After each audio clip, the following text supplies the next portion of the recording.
Project Baltimore is brought to you by the Snyder Law Group.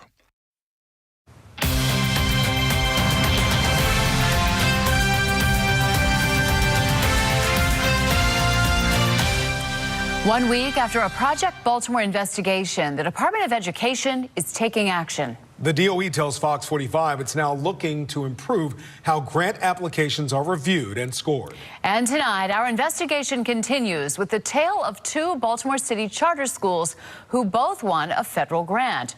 One school is thriving, the other is shutting down. Project Baltimore's Chris Papps explains how that can happen.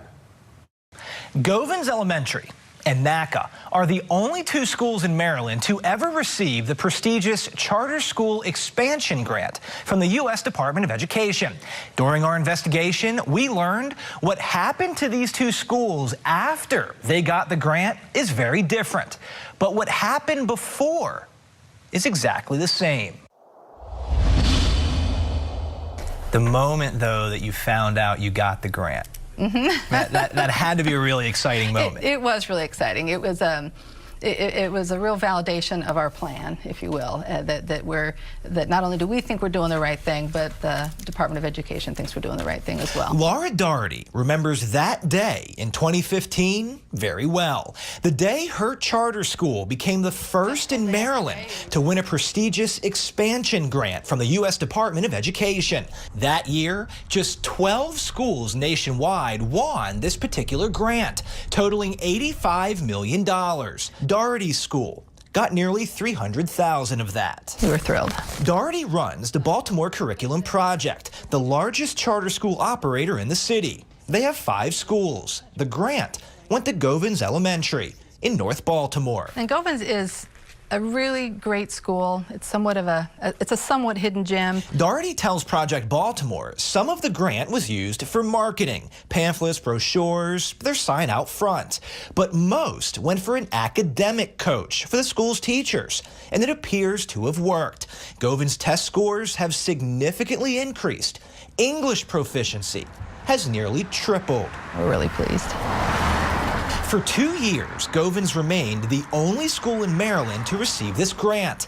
But in 2017, they were joined by Northwood Uphold Community Academy, also in Baltimore City, which got $1.5 million taxpayer dollars. Dr. Gray? Hi, I'm Chris Papps with Fox 45. But a Project Baltimore investigation has raised serious questions about how and why NACA got this grant.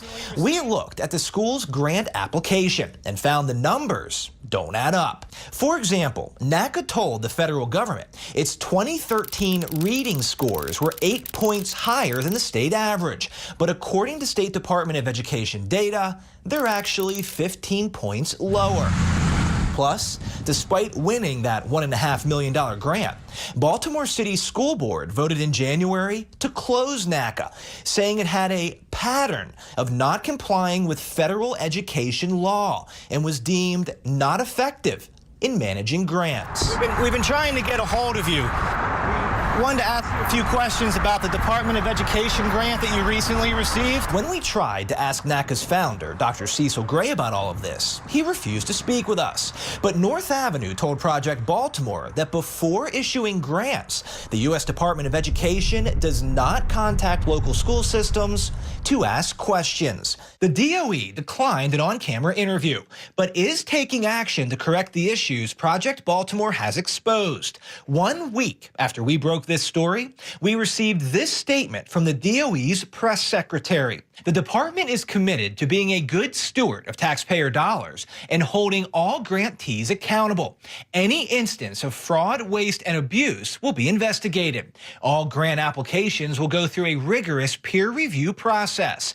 And while the process is a long-established one across the federal government, the department is working internally to improve how grant applications are reviewed and scored. But nobody ever contacted you. You just found out one day that you got the grant. I don't think they contacted us to interview us or anything like that. Or I know they never came to the school, but I don't think there was any contact once you submitted the grant until getting notified that you'd gotten it. No visits, no phone calls, no emails, no anything.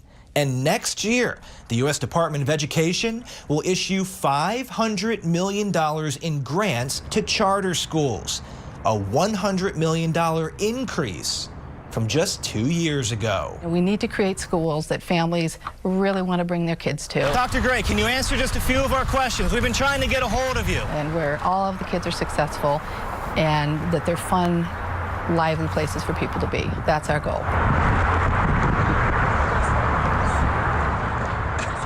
Now, since receiving the grant from the Department of Education, Daugherty told Project Baltimore the feds have conducted audits and done quarterly phone calls. So after the grant is issued, Daugherty says the DOE is in contact with the school, just not before.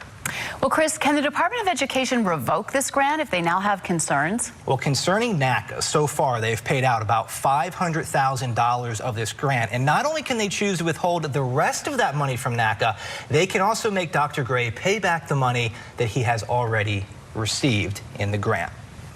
And we want to hear from you.